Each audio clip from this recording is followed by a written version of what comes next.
안녕하세요. 김성길 목사와 함께하는 예수님 이야기 제1단원, 이 시간에는 102회가 되겠습니다. 그동안 십자가에 대한 올바른 이해 제5부 1장에서부터 우리 8장까지 쭉 살펴봤습니다. 하나하나가 참 정말 은혜로운 그러한 내용들이죠. 그리고 이제 마지막에는 십자가에서 승리하는 법이에요. 십자가. 승리해야 되잖아요. 우리가 예수 딱 믿기 시작하면 누구나 다 십자가가 하나씩 주어집니다.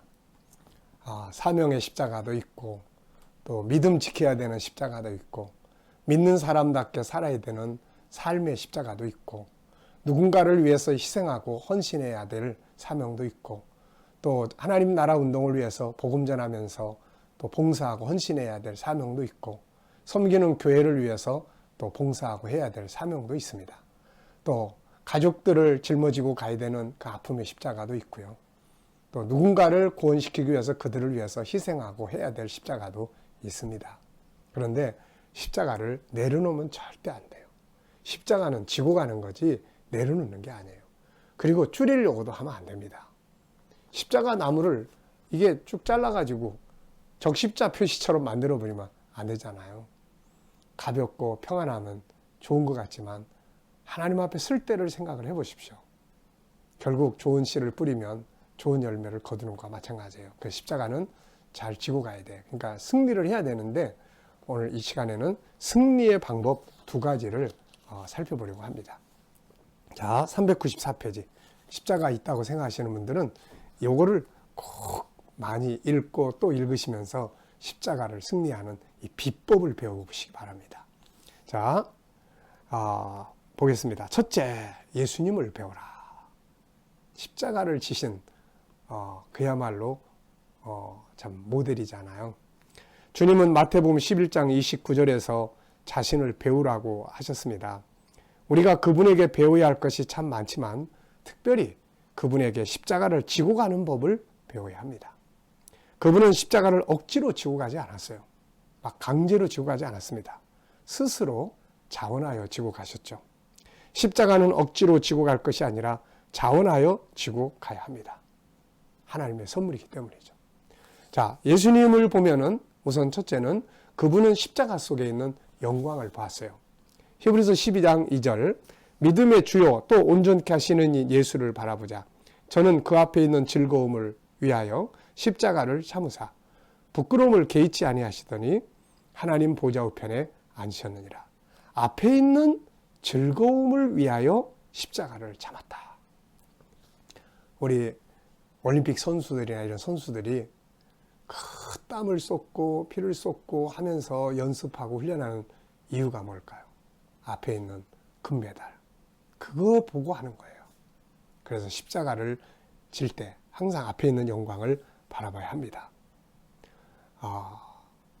그 다음에 보면 그분은 자신의 십자가를 통해서 얻게 될 수많은 영혼들을 봤죠. 이사야서 53장 10절로 12절을 쭉 읽어보면은 여기에 예수님께서는 자기가 이루어 놓은 십자가를 통해서 구원받고 돌아오는 수많은 생명의 씨들을 보고 만족히 여기셨다. 만족하게 하셨다. 이렇게 기록하고 있습니다. 그래서 그분은 자신의 십자가를 통해서 얻게 될 수많은 영혼들을 미리 내다본 거죠. 야, 이걸 통해서 아무개가 구원받고 돌아오는구나. 내가 좀 힘들지만 내가 좀 참고 희생해 주니까 그 사람 돌아오는구나. 그걸 보고 우리가 기뻐해야 된다는 거죠. 그래서 그걸 보고 십자가를 져야 돼. 십자가는 헛된 게 아니에요.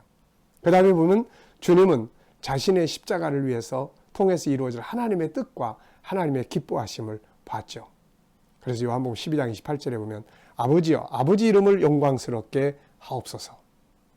아버지 이름을 영광스럽게 하옵소서. 그랬더니 하늘에서 소리가 나서 가로되 내가 이미 영광스럽게 하였고 또 다시 영광스럽게 하리라. 고난의 길이지만 아버지께서 기뻐하실 것을 생각하면 그거를 지고 갈 수 있다는 이야기죠. 주님은 자신의 십자가의 수고로 인하여 오게 될 만족과 기쁨을 봤습니다. 십자가를 피한다면 지금 당장은 평안할 수 있어요. 그러나 그 위에 십자가를 맡기신 그분 앞에 설 때에 내가 이거 너한테 지고 오라고 했는데 어디다 버렸어.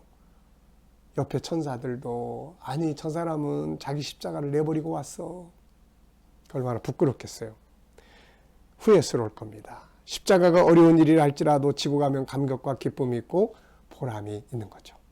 그 다음에 보면 주님은 자신의 십자가를 통해서 자신이 얻게 될 영광의 기업을 봅니다. 주님은 영원한 나라의 왕이 되셨고 구원받은 모든 성도들에게 얻게 될 영광을 보신 것이죠. 우리도 이걸 배워야 합니다. 그러니까 앞에 있는 영광을 생각을 해야 돼요. 두 번째는 그분은 십자가를 지고 가기 위해서 피땀 흘리는 기도의 시간을 가졌죠. 하나는 앞에 있는 영광을 바라보셨고 하나는 피땀 흘리는 기도가 있었다는 거예요. 기도. 누가복음 22장 41절 44절을 보면 저희를 떠나 돌 던질 만큼 가서 무릎을 꿇고 기도하여 가라사대 아버지여 만일 아버지의 뜻이여든 이 잔을 내게서 옮기시옵소서.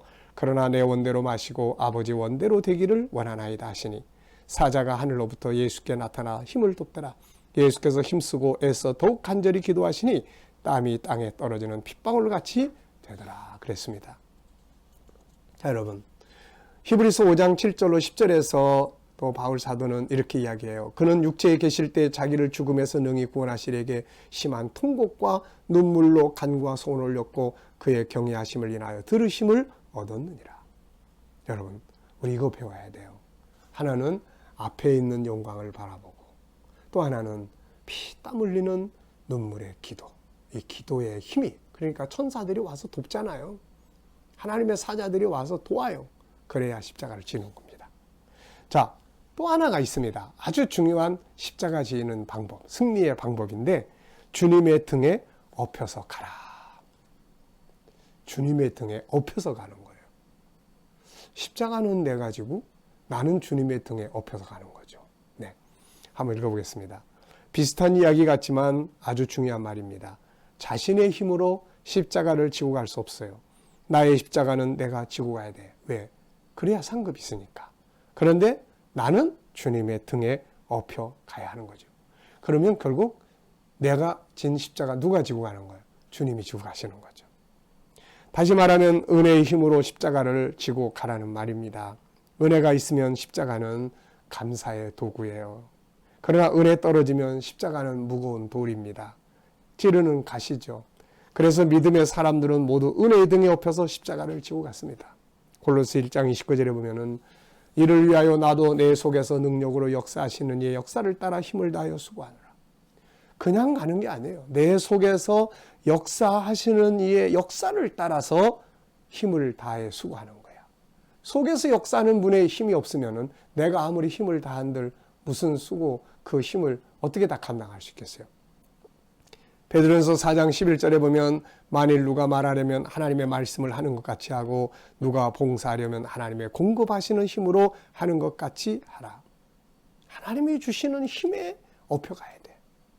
그래서 십자가나 사명이나 내 힘으로 하려고 그러면 다 지쳐버려요 나중에. 그래서 일의 종이 되지 말고 은혜의 종이 되라. 은혜의 등 위에 딱 엎혀서 내 십자가 지고 가고 내 사명을 감당하고 내 희생과 헌신을 하면 이게 기쁨이 되는 거예요. 네. 주님이 우리에게 주시는 은혜를 주시는 것은 십자가를 잘 지고 가게 하기 위해서입니다. 빌립보서 1장 29절에 보면은 그리스도를 위하여 너희에게 은혜를 주신 것은 다만 그를 믿을 뿐 아니라 또한 그를 위하여 고난도 받게 하심이라. 십자가는 버릴 것이 아니라 기쁘게 자원해서 지고 가야 할 하나님의 사랑의 선물임을 기억하고 우리도 십자가를 지고 주님의 뒤를 따라가자. 제가 이 두 번째 주님의 등에 업혀서 가라 하는 이 주제가 나오게 된 계기가 있습니다. 제가 십자가 지는 법을 우리 아들한테 배웠어요. 네. 자, 무슨 이야기인지 여기 적어놨으니까 한번 읽어보겠습니다. 우리 아들이 어렸을 때 이야기다. 그때는 교회와 사택이 멀리 떨어져 있었다. 그래서 항상 교회 왔다 갈 때는 아들이 기다리다가 모든 업무가 끝나면 같이 집으로 가곤 했다. 아들이 어렸을 때 초등학교 그때 막 1, 2학년, 2, 3학년 때였던가요. 하여튼 그런데 저녁 예배가 끝나고 같이 차를 타고 갑니다. 집에 도착할 때쯤 되면 아들은 잠이 들어 있었어요. 이때 내가 아들을 깨우면 아들은 이렇게 말합니다. 아빠 업어줘. 네, 그때 6층에 살았는데 아빠 업어줘. 그래. 그때 얘가 가방을 가지고 있었어요. 가방은 어떻게 하고 이제 가방은 내가 들고 아들이 걸어가야 되는데 가방은 어떻게 하고. 그러면 아들은 기가 막힌 대답을 합니다. 내가 메고 갈게. 네. 결국 가방은 아들이 메고 나는 아들을 업고 갑니다. 나는 이때 십자가를 지고 가는 방법을 깨달았어요. 아들을 통해서 십자가 지는 법을 발견한 거예요. 그게 뭡니까? 십자가의 가방은 내가 메는 거예요. 그리고 나는 주님의 등에 업혀가는 겁니다. 그러면 지는 건 내가 지고 간 거야. 근데 사실은 주님의 은혜로 지고 가는 거예요. 주님이 지고 가주신 거예요. 여러분, 십자가는 내가 지고 가는 거예요. 이거 절대로 버리거나 무게 낮추려고 하지 마세요. 나중에 50kg짜리 십자가를 졌는데 주님이 50kg만큼의 상급을 주시거나 아니면은 50kg 지고 왔어? 그러면 3배 더 해줄게. 만약에 50kg 맡겼는데 10kg짜리를 딱 줄여가지고 야 랄랄라 하고 갔어요. 나중에 가보니까 너는 30kg밖에 안 돼. 안 되잖아요. 거기 가서 얼마나 후회하겠습니까? 십자가 줄이려고 할 게 아니에요. 지는 방법은 십자가는 내가 메고 나는 주님의 은혜의 등에 업혀라. 그러면 십자가를 잘 지고 갈 수 있습니다. 자, 우리가 여러 시간에 걸쳐서 이렇게 십자가에 대한 올바른 이해를 쭉 정리를 했습니다. 여러분, 먼저 십자가 그러면은 고통, 괴로움 이거 생각하지 마시고 그 안에 있는 아버지의 사랑, 주님의 사랑, 은혜의 사랑, 하나님의 나라, 내 인간의 가치를 먼저 딱 볼 수 있도록 하시고 그 십자가를 통해서 내가 변화되고 내가 은혜 받고 내가 복을 받고 내가 자유하고 이런 복을 누려야 돼요. 누려야 합니다. 그리고 난 다음에 내게 주신 십자가를 은혜 가운데서 주님의 등에 업혀서 다 지고 가는 이게 바로 십자가와 관계된 우리의 믿음이 되는 거예요. 자, 여러분, 먼저 주님의 십자가를 보면서 많은 은혜를 누리고 사시고 또 자기 십자가를 지고 갈 때는 십자가 지는 방법 주님께 배우시고 또 더 중요한 건 예수님의 등에 다 업혀서 가는 것입니다. 그러면 다 지고 갈 수 있어요. 네, 이 시간 말씀 여기서 마치겠습니다. 감사합니다.